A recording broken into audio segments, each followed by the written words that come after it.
Gatusan ka magbanay ang apektado human gibaha ang pipila ka lugar. Sa Socsargen gumikan sa kusog nga ulan, epekto sa habagat nga gipakusog sa bagyong Quiapo. Ang detalye sa report ni Efred Mamak.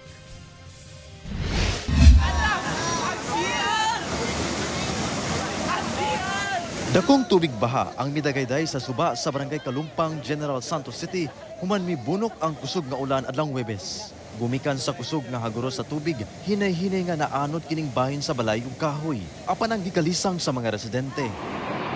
Pasikat! Kining lalaki nga nagpatunga sa mong suba nga daw walay gikahadlukan. Taod-taod, misuway kini og tabok apan naanod. Hoy, babawa!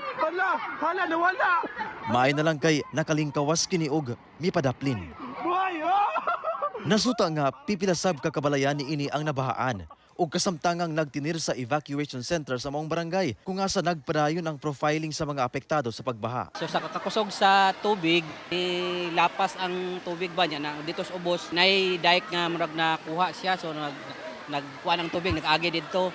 Munang dito sa mga balay-balay, nakasulod gud ang tubig. Sa Glan, Sarangani, nakuhaan og video kining usa ka balay daplin sa suba nga hinay-hinay na anon sa tubig baha sa Riverside sa barangay Poblasyon. Taod-taod, laing mga kabalay na sab sa daplin ang naanod sa baha.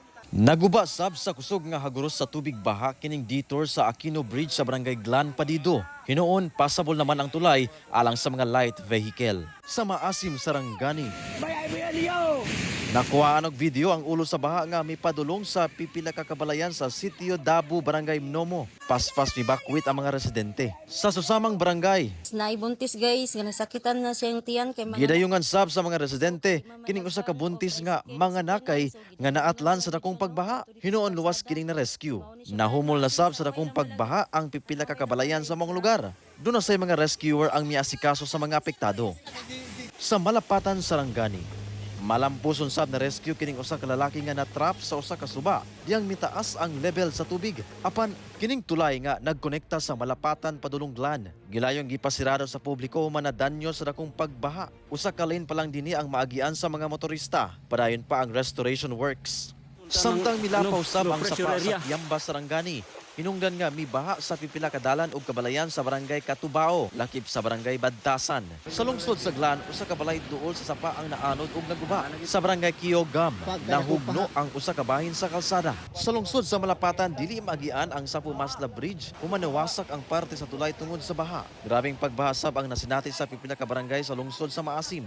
Sa inisyal nga tala sa PDRRMO, muabot sa 314 ka magbanay ang mihiklin sa mga evacuation center sa probinsya. Kung diin 230 niini sa Malapatan, 70 sa Glan ug 31 sa Maitum. Continuous atong monitoring sa atong mga kadalanan o mga tulay. Yes, na po may mga SAR team nga anytime ready mo response. Samtang sa Lambayong Sultan Kudarat, taman hawak sab ang level sa tubig baha nga milunop sa pipila ka kabalayan sa barangay Caridad. Kita sab kining pipila ka mga residente nga gidayungan kining motorsiklo nga nahumol na sa baha. Padayon ang assessment sa otoridad sa mong lugar. Sumala sa pag-asa, habagat ang nagdala og pag-ulan sa mong rehiyon. Kauban si Gary Balantay, Efren Mamak, 1 Mindanao.